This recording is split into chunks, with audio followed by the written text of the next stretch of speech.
તે પરિણામ પહેલા જોયું હતું તેવું નથી આવવાનું સિદ્ધાર્થભાઈ, અહીંયા એ જ વાત હતી કે જે આપણે ચર્ચા કરી રહ્યા હતા. આ વખતે ભાજપે ઘનશ્યામભાઈ કીધું એમ કે પોતાની ભૂલોમાંથી શીખ્યું છે ને એનો કદાચ પરિણામમાં પણ બદલાવ જોવા મળી રહ્યો છે. 100% કે જે 5 રાજ્યોમાં ચૂંટણીના જે પરિણામો જાહેર થઈ રહ્યા છે, તો તમિલનાડુમાં હંમેશા સિને કલાકારોનો દબદબો રહ્યો છે. અને એ ડીએમકેના તમે ગોત્રો જોવો, એઆઈડીએમકેનું જોવો કે હવે જે ટીવીકે આવ્યું અને વિજય નામ ફળે છે. કારણ કે એ સાઉથ ઇન્ડિયામાં જે વિજય નામથી આવે છે એમણે એકવાર તો સત્તા બનાવી છે.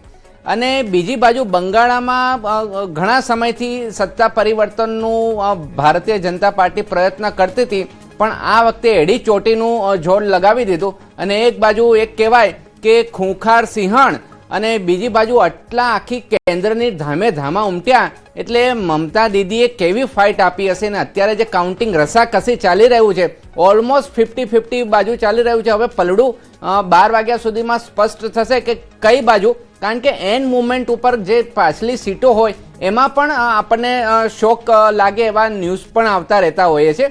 એટલે હજી વેઇટ એન્ડ વોચની પરિસ્થિતિ જોવી પડે. બીજી બાજુ કેરલાની વાત કરી દઈએ તો કેરલામાં પણ ક્યાંક ને ક્યાંક એક વામપંથીની આપણે વાત કરીએ કે કોમ્યુનિસ્ટનું છેલ્લો ગઢ કહેવાય તો એ કેરલા હતો. એ હવે ધીરે ધીરે ઘટી રહ્યો છે, કારણ કે હવે કેરલા વાસીઓને પણ ક્યાંક અંદર ખાને ખબર પડી છે કે જો વિકાસ કરવો હશે ને તો હવે યુનિયન બાજીથી ચાલશે નહીં. આપણે આપણું અર્થતંત્ર લોકો માટે ખુલ્લું કરવું પડે. ટુરિઝમ તો છે જ, પણ એ લોકોનો જે અંતર પ્રશ્નો હતો, ધર્મની વાત કરીએ તો એક બાજુ મુસ્લિમ લીગ ચાલતી હતી, એક બાજુ ક્રિશ્ચિયન લીગ ચાલતી હતી, એક બાજુ હિન્દુ લીગ ચાલતી હતી. તો હવે એમાં રિફોર્મેશન થઈ રહ્યું છે. ભાજપા માટે હજી પણ એક કોઠો વિંધવો કાઠું કામ છે. સાઉથમાં ભાજપની એન્ટ્રી અઘરો વિષય છે, પરંતુ જે ટીવી કે ફિલ્મ સ્ટાર વિજયની જે અંડરડોગ સાબિત થયું, તમે અભ્યાસ કરશો ને તો એનો કોઈ પણ પક્ષ હોય, ડીએમકે હોય, એઆઈડીએમકે હોય, કોંગ્રેસ હોય કે ભાજપ હોય, ખુલ્લા મને સપોર્ટ નથી કર્યો. અંદર ખાને જે કંઈ ચાલતું હોય, અને ચૂંટણીમાં એનો મુદ્દો જ નહોતો ઉઠાવ્યો. શુવેન્દુ અધિકારી પાછળ છે અત્યારની જે ગણતરી છે તે. અને જો દીદી એ એવી વ્યક્તિ છે કે જેણે એક સમયે ઇન્દિરા ગાંધી ના વખતે એમ્બેસેડર ચાલતી હતી ને રોડ વચ્ચે સુઈ ગયા હતા. એટલે જે સડકની રાજનીતિ હોય તો એમાં દીદીનો કોઈ જોટો જડે એમ નથી. એટલે એમણે પણ હવે ઉંમરના ધ્યાનમાં લઈને કે છેલ્લી બાજી લગાવવાની હોય તો એવું છેલ્લી એડી ચોટીનું જોડ લગાવ્યું છે. અને જેમને એમના શુવેન્દુ જે અત્યારે ઓપોઝિશનના છે એમના જે વિદ્યાર્થી રહી ચૂક્યા છે, એટલે બાપ બાપ હોતા હે, બેટા બેટા હોતા હે. જી, અત્યારના જે આંકડાઓ પણ જોવા મળી રહ્યા છે, વેસ્ટ બંગાળથી જે આંકડાઓ આવી રહ્યા છે તે ખૂબ જ મહત્વના તે માટે પણ છે, કારણ કે લીડ મોટી મળી રહી છે, લીડ આગળ પણ વધી રહી છે. એ યથાવત રહે જરૂરી છે. જે રીતે સિદ્ધાર્થભાઈએ પણ હાડમાં કહ્યું હતું, મમતા બેનર્જી હાલના મુખ્યમંત્રી ચોથી વખત શપથ લેશે કે નહીં એ સવાલ છે, પરંતુ તેઓ ખુદની બેઠક પરથી આગળ ચાલી રહ્યા છે. એ સૌથી મોટી વાત છે કે તમિલનાડુમાં મોટા ઉલટફેરને લઈને પણ જાણકારી મળી રહી છે. તમિલનાડુથી હવે સમાચાર કે પરિણામને લઈને ઉલટફેર જોવા મળી રહ્યો છે. તમિલનાડુની અંદર મોટા ઉલટફેર. અભિનેતા વિજયની પાર્ટી ટીવીકે 100ની નજીક પહોંચી ગઈ છે. 100 બેઠકોની નજીક હાલમાં જોવા મળી રહી છે. ઇતિહાસ રચી શકે છે વિજયની પાર્ટી. તમિલનાડુની અંદર વિજય, જે રીતે સિદ્ધાર્થભાઈએ પહેલા પણ કહ્યું કે પહેલી વખત આવ્યા અને હવે ઇતિહાસ રચવા તરફ છે. એક પ્રતિક્રિયા આવી રહી છે, સાંભળી લઈએ. टीवी के अभी तक के रुझानों में टीवी के वहाँ पर बहुमत के आंकड़े को पार कर चुकी है.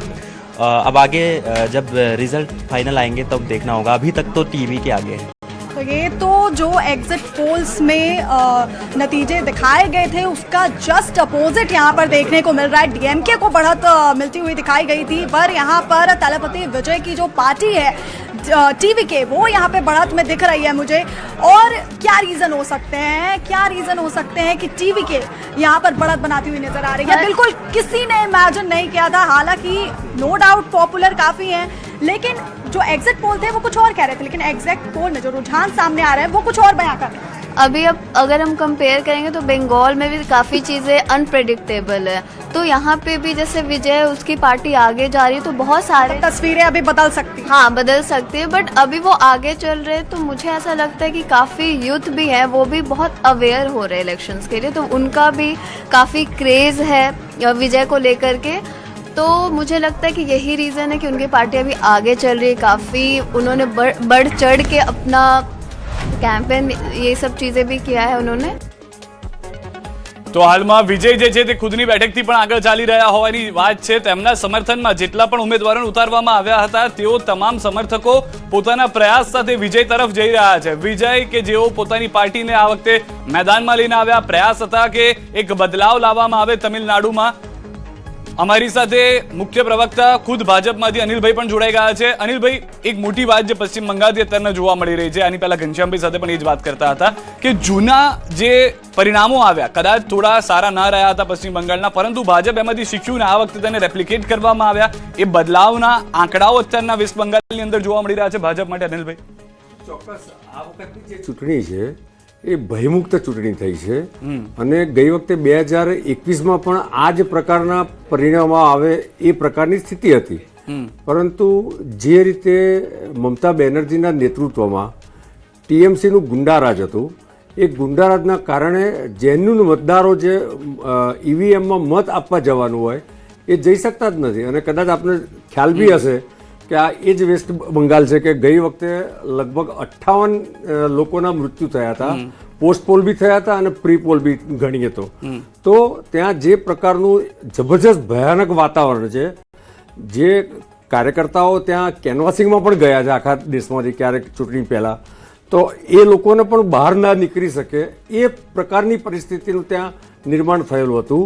હું ચૂંટણી પંચને અભિનંદન આપું છું કે એમણે જે પ્રકારની વ્યવસ્થા ગોઠવી, એક લોકશાહીને છાજે એ રીતે ભયમુક્ત ચૂંટણી કરવા માટેની જે વ્યવસ્થા ગોઠવી, એ જ એનું કારણ છે કે આજે ત્યાંનો બધો મતદાર એ મત આપવા આવ્યો. ચૂંટણી પંચને બીજા એક અભિનંદન આપું છું કે SIR એકદમ શુદ્ધિકરણ જે રીતે મતદાર યાદીનું થયું અને જેને કહેવાય કે પ્રમાણિક પ્રયત્ન કર્યો. છેલ્લે સુપ્રીમ કોર્ટની ગાઈડલાઇનમાં ત્યાં આગળ જ્યુડિશિયરીના લોકોને પણ ડિપ્લોય કર્યા દરેક જગ્યાએ. અને રોહિંગ્યા, ગેરકાયદેસર મતદાર, ડુપ્લિકેટ મતદાર, ડેથવાળા મતદાર, શિફ્ટેડ મતદાર, આ જે રીતે ત્યાં આગળ ઓછા થયા, એટલે ટીએમસીના જે નેટવર્ક હતું, ભયાનક નેટવર્ક હતું, અને જે ગુંડારાજના કારણે જે મત પહેલા પડી જતા હતા, જે ગેરકાયદેસર મત હતા, એટલે કે વાસ્તવમાં જે મત નતા, એવા મત સવારે 9:30-10 પહેલા ત્યાં આગળ પડી જતા હતા. પછી એ મૃત્યુ પામેલ હોય, શિફ્ટેડ હોય કે ડુપ્લિકેટ વાળો હોય, અને એ જ મમતાની જીતનું કારણ હતું. મને લાગે છે કે ઇતિહાસમાં, ભારત દેશના ઇતિહાસમાં આઝાદી પછી કોઈ એક આ પ્રકારે અત્યાચારી મુખ્યમંત્રી, હું કદાચ આ શબ્દ થોડો કડક લાગશે, પરંતુ મેં એના ઘણા બનાવો અને ઉદાહરણો 21માં પણ મેં સાંભળ્યા છે, ઇવન 24માં પણ સાંભળ્યા છે. અને જે રીતનું વાતાવરણ, ભયનું વાતાવરણ, કદાચ મારી રાજનીતિક જીવનમાં 45-50 વર્ષમાં આખા દેશમાં ક્યાંય આવું થયું હોય વાતાવરણ, એવું મેં ક્યાંય જોયું નથી. એવું વાતાવરણ હતું. એમાં ચૂંટણી પંચે જે કમ્પ્લીટ પારદર્શિતાથી ત્યાં આગળ ચૂંટણીનું સંચાલન કર્યું એ કારણ છે. ઇવન આપણે તમે જુઓ કે પરમ દિવસે મમતા બેનર્જી ત્યાં સ્ટ્રોંગ રૂમમાં જઈને બેસી ગયા, ડ્રામા કર્યો, બધા એમના ગુંડાઓને સૂચના આપી કે તમે દરેક જણા સ્ટ્રોંગ રૂમ જ્યાં લોક છે. એક મિનિટ માટે રોકી રહ્યું છું કેમ કે આપના માટે સારા સમાચાર. વેસ્ટ બંગાળથી ભાજપ જે છે તે એક મેજિકલ ફિગર તરફ જતી જોવા મળી રહી છે. 146 બેઠક ઉપર ભાજપા આગળ ચાલી રહી છે, ટીએમસી હજી 104 ઉપર જ આગળ ચાલી રહી છે. તો વેસ્ટ બંગાળથી મોટા સમાચાર હાલમાં મળી રહ્યા છે કે જેની અંદર ભાજપ જે છે તે બહુમત તરફ 293 બેઠકોમાંથી 147 બેઠક જે છે તે ભાજપા મેળવી ચૂક્યું છે. એટલે અહીંયા મેજિકલ ફિગર જે છે તે પણ પ્રાપ્ત થતો જોવા મળી રહ્યો છે.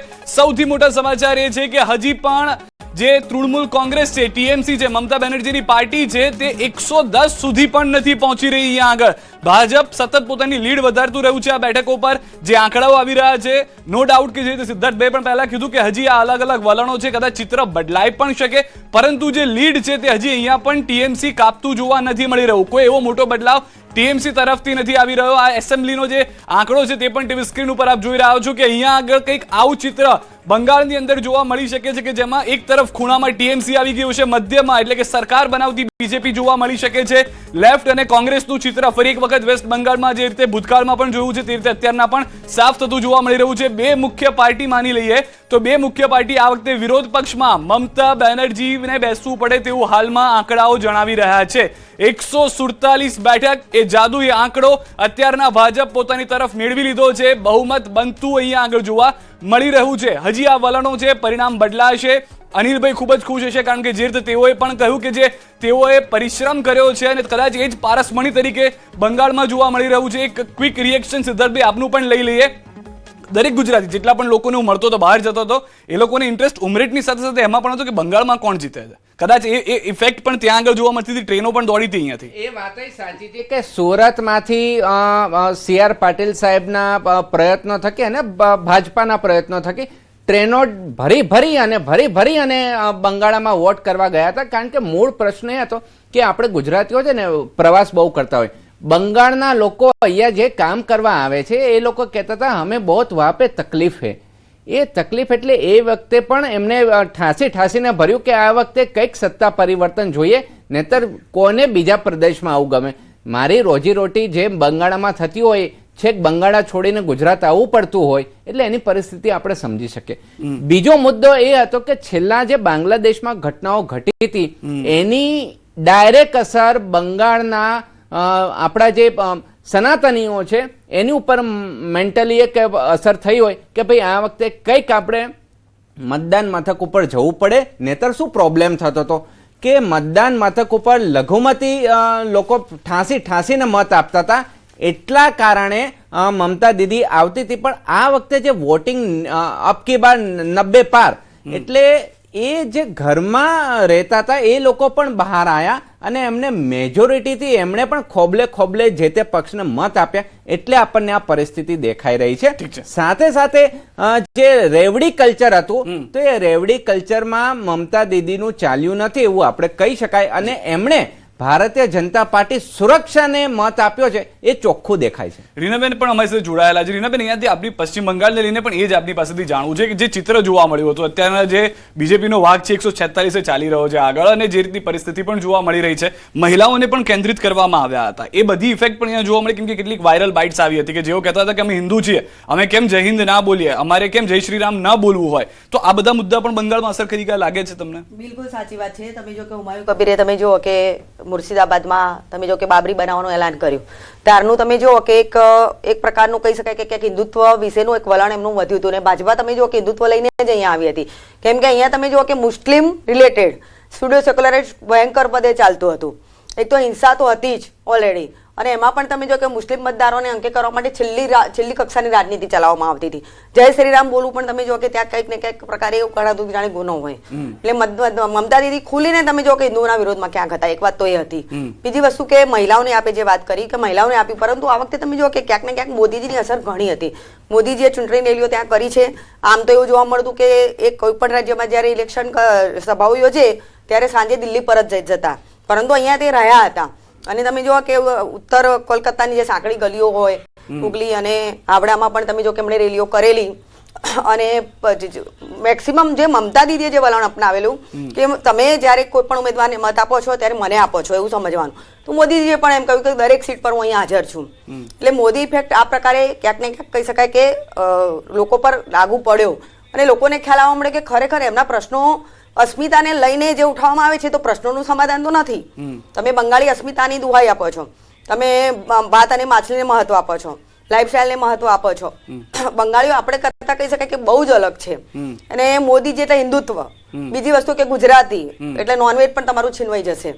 આ બધા મુદ્દા એ પ્રકારે ચાલ્યા તમે જુઓ તો. અને એની અસર મોદીજીએ જે રેલીઓ કરી, અમિત શાહ પણ તમે જો કે ત્યાં ઘણું ડેડિકેટ થઈને રહ્યા, એ બધી વસ્તુની ક્યાંક ને ક્યાંક અસર થઈ છે. અનિલભાઈ, મોટી વાત એ હતી કે બંગાળની અંદર જે રીતે તમે સરની તો વાત કરી, પરંતુ એવી એક પરિસ્થિતિ પણ સર્જાઈ હતી કે જ્યાં બાંગ્લાદેશથી લોકો આવી રહ્યા છે, જેને એવું પ્રાયોરિટી આપવામાં આવતી કે તમે હિન્દુ અથવા તો ઇન્ડિયન્સ જે છે એની કરતા વધારે છો. અને એ ઇફેક્ટ પણ જોવા મળી. કેમ કે આપણે પણ ગુજરાતમાંથી જોતા હતા, જે સિદ્ધાર્થભાઈ કીધું કે સુરતમાંથી બાંગ્લાદેશીઓ પકડાતા હોય કે જેઓ બંગાળથી આવ્યા હોય, એના આધારને બધું ત્યાં ખોટું બનતું હોય. આ બધા મુદ્દા પણ ત્યાં આગળ ચાલી ગયા. લોકો સમર્થન કરી રહ્યા છે બીજેપીને. જો કુલ મળીને લોકો જે સમર્થન કરી રહ્યા છે એ વિકાસને સમર્થન કરી રહ્યા છે. આમાં ક્યુમ્યુલેટિવ ઇફેક્ટ છે. એક તરફ જે હકારાત્મક નરેન્દ્રભાઈની જે રાજનીતિ છે અને જે રિપોર્ટ કાર્ડની જે સંસ્કૃતિ છે એના આધારે દેશના જુદા જુદા રાજ્યોમાં જે વેસ્ટ બેંગાલના શ્રમિકો, ઓફિસરો, ત્યાંના નાગરિકો જુદા જુદા રાજ્યોમાં રહે છે, એનું જ્યાં ભાજપાનું શાસન છે ત્યાંનું જે પરસેપ્શન હતું એ પરસેપ્શનના કારણે એ લોકોને મત આપવા માટે પ્રેર્યા. મેં કેટલાય ક્લિપિંગ જુદી જુદી ચેનલોમાં હું જોતો હતો. તમને આશ્ચર્ય થશે કે કેરાલા અને તામિલનાડુથી પણ લોકો મત આપવા માટે વેસ્ટ બેંગાલ ગયા હતા. સ્વયંભૂ લગભગ 90% લોકો સ્વયંભૂ ગયા છે. અને બીજું એક પણ હતું કે કદાચ એ લોકોને એમ હતું કે ભાઈ અમે એકવાર મત આપીએ તો અમારું નામ યાદીમાં રહે, નીકળી ના જાય. આ પણ કદાચ સબકોન્શિયસ કારણ હોય. પરંતુ કુલ મળીને આખા દેશમાંથી હજારો લોકો મત આપવા ગયા હતા, સ્વયં ગયા હતા, સ્વેચ્છાએ ગયા હતા. અને પહેલી જ વખત એક મિનિટ માટે રોકી રહ્યો છું. ઉમરેઠથી મોટા સમાચાર આવી રહ્યા છે. ઉમરેઠની અંદર વિધાનસભાની પેટા ચૂંટણીની મત ગણતરીમાં ભાજપના ઉમેદવાર જે છે તે હજી પણ લીડ સાથે આગળ ચાલી રહ્યા છે. એમની લીડ થોડી ઓછી થઈ છે, જે 12,000 હતી તે ઘટીને 7,142 પર થઈ છે, પરંતુ હજી પણ ભાજપ ઉમેદવાર આગળ ચાલી રહ્યા છે. અહીંયા મતદાન ઓછું થયું હતું, જેથી લીડ પણ ઓછી હોય એ સ્વાભાવિક રીતે જોવા મળી શકે છે. કોંગ્રેસ અને ભાજપ વચ્ચે સીધો જંગ હતો, પરંતુ હર્ષદ પરમાર પોતાના પિતાની જે લેગેસી છે અથવા તો તેઓએ જે કાર્ય કર્યા છે તેને આગળ ધપાવવાના પ્રયાસ જે છે તે અહીંયા આગળ જોવા મળી રહ્યા છે. ઉમરેઠથી કોંગ્રેસના ભૃગુરાજસિંહ પાછળ ચાલી રહ્યા છે, જે હર્ષદ પરમાર પહેલી વખત ચૂંટણી લડવા આવ્યા છે તે જીતતા આગળ જોવા મળી રહ્યા છે. અને આપની વાત પર પૂરી કરશું. ઉમરેઠથી પણ સારા સમાચાર. ઉમરેઠથી તો 100% સીટ અમે જીતવાના જ છીએ. ગુજરાતના પણ જે રીતના સ્થાનિક સ્વરાજ્યની સંસ્થાઓમાં પરિણામ આવ્યા છે એ જ મોટું ઇન્ડિકેશન છે કે ગુજરાતની જનતા આજે 30 વર્ષ પછી પણ એ ભારતીય જનતા પાર્ટીના શાસનને ઈચ્છે છે.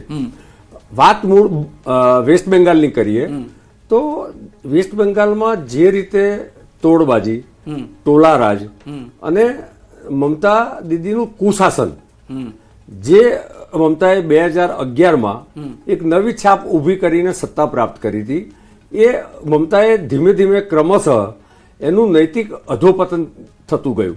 અને આ આખી ચૂંટણી તમે જુઓ ને, એક જ વાક્યમાં જો તમે વિચારો તો ભય વર્સિસ ભરોસા, એટલે ભરોસાનો આમાં વિજય છે. અને જે હું વાત કરતો હતો કે આખા દેશમાંથી અનેક લોકો વેસ્ટ બેંગાલમાં મત આપવા ગયા, અને આપણે આશ્ચર્ય થશે કે પહેલી વખત મત આપવા વાળા લોકો ખુલીને બોલતા હતા કે અમે પરિવર્તન ઈચ્છીએ છીએ. અમારી લાગણી આ છે, કારણ કે એમના પરિવારના લોકો જે ત્યાં રહેતા હતા એમણે જે સહન કર્યું છે. અને લગભગ હું તમને કહું, ગ્રામ પંચાયતની જયારે ચૂંટણીઓ થઈ લગભગ 2019ની આસપાસ, ત્યારે 80 લોકોના મૃત્યુ થયા હતા. લગભગ 50 થી 60 લોકોના ઘર સળગાવી દેવામાં આવ્યા હતા. એટલે બોમ્બ નાખવા, પેલી બાઇક લઈને ફરવું, ધમકાવા. મતદાન વખતે પણ માથાકૂટ થઈ ને, ત્યારે પણ ભાજપના કાર્યકર્તાઓને મારવામાં આવ્યા હતા. મતદાનના દિવસે આ તો ચૂંટણી પંચે આટલી વ્યવસ્થાઓ ગોઠવી હતી, તો પણ મતદાનના દિવસે બાઇક લઈને જવું, 5-10 લોકો જાય ગોળ ગોળ, જેમ પેલી ફિલ્મોમાં બતાવે. એટલે મને એવું લાગે છે કે ફિલ્મોમાં જે લોકો આ પ્રકારની બિન લોકશાહી પ્રમાણેની પદ્ધતિ બતાવતા હતા ફિલ્મોમાં, એ બધી જ વસ્તુ ત્યાંથી ઉઠાવી હોય ડાયરેક્ટરો, એવું મને લાગે છે.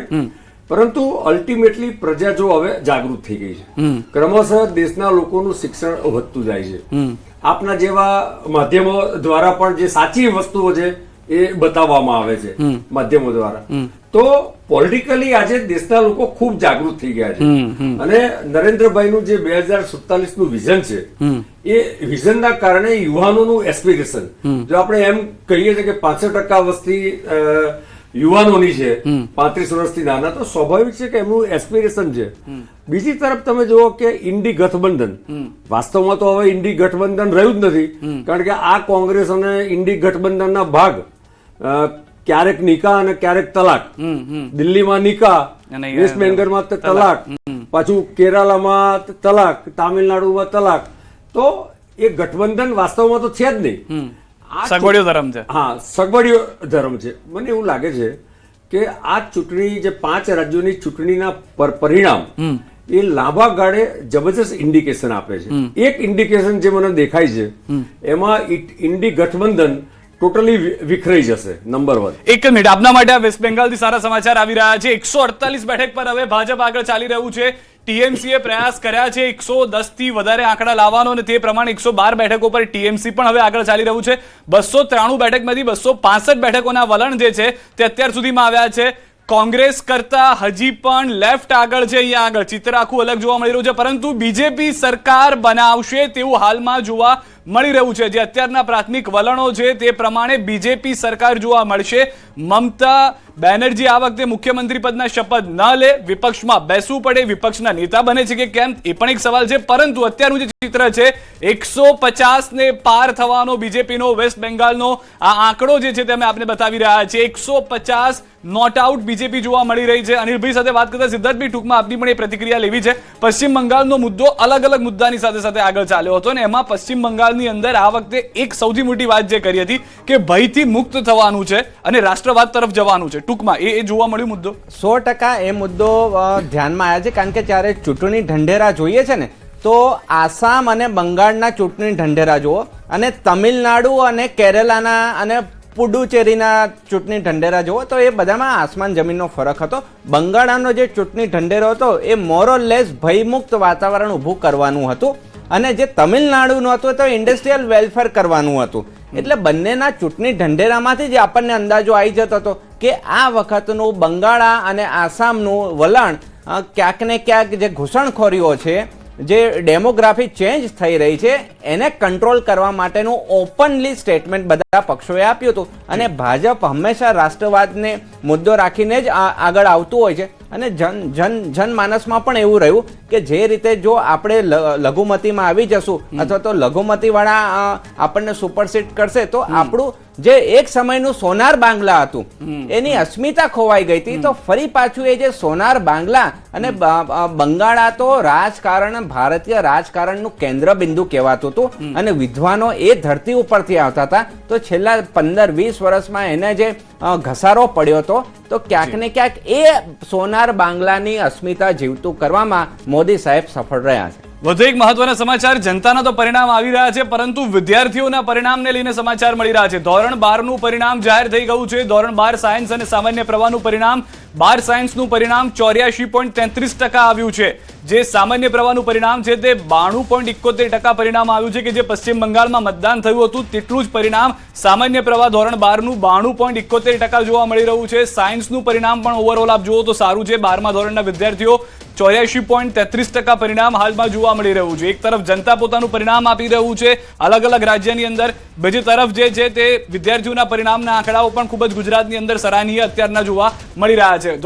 મહત્વના સમાચાર પશ્ચિમ બંગાળથી હવે મળી રહ્યા છે. પશ્ચિમ બંગાળમાં જે આંકડો છે તે 150નો ભાજપ હાંસલ કરી ચૂક્યું, કારણ કે જે રીતના આગળ વધી રહ્યું છે 149 બેઠક પર ભાજપ આગળ જોવા મળી રહ્યું છે.